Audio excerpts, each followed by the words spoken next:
Welcome back, and thanks for keeping it on the Fox 61 Morning News. Right now, we want to move on to our newest segment. It is called First and Finest. That is where members of the Connecticut State Police, we get a chance to speak with them and discuss some of those issues that affect you each and every day.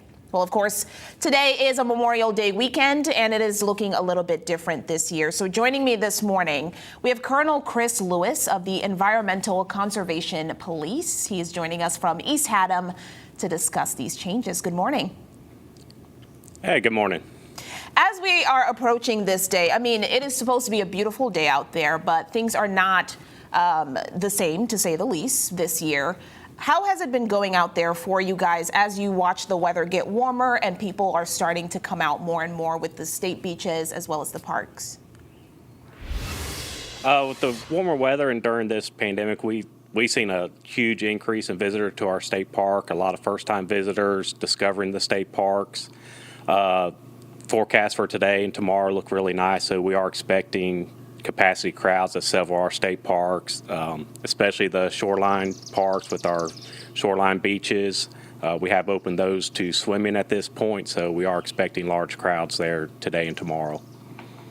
And as I mentioned, it is supposed to be a beautiful day out there, and you say you are expecting those large crowds. Were there any concerns going into this weekend? We are in a pandemic still. I guess our biggest concerns heading into the weekend is the number of visitors, crowds, being able to accommodate as many visitors as we can.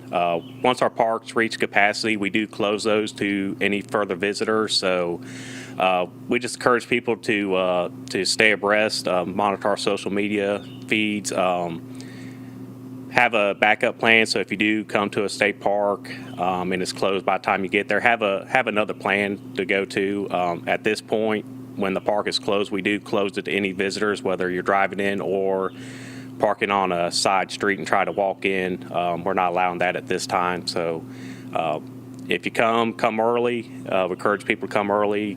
And if the park is closed by the time you get there, have a backup plan. And along with that, it seems like you all have a great handle on this. But as far as what people are doing while they're out there, do you find that crowds are listening to those guidelines? Or have you guys had to do any sort of enforcement with people who may not be following those social distancing guidelines?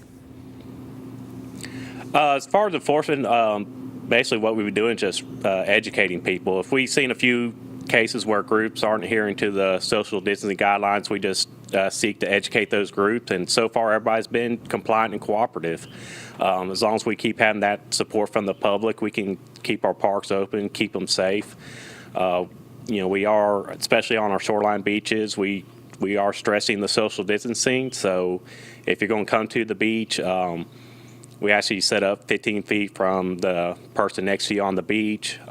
Bring a face covering with you, so when you get those situations where you can't be social distancing 6 feet away from others, like in a parking lot or a trail, you have your mask ready to wear that at those points. But again, once you get on the beach, stay 15 feet away from others. Make sure you come in groups of 5 or less from your immediate household, and as long as we continue to see that, we can keep our parks open for everybody to enjoy. And it seems like people have been enjoying. You all have actually had a couple of days there where you reach capacity by like the middle of the afternoon. What are some tips for families who are planning on hitting up the state beaches and parks if they want to enjoy that sun? Yeah, so like Friday was a nice day. We had several parks. I think 4 parks we closed Friday early in the day. The best thing to do, we announce our park closures real time. We have a Twitter page at CT State Parks. So when a park closes, it'll be announced on our Twitter page. You can also, on our website, ct.gov/deep,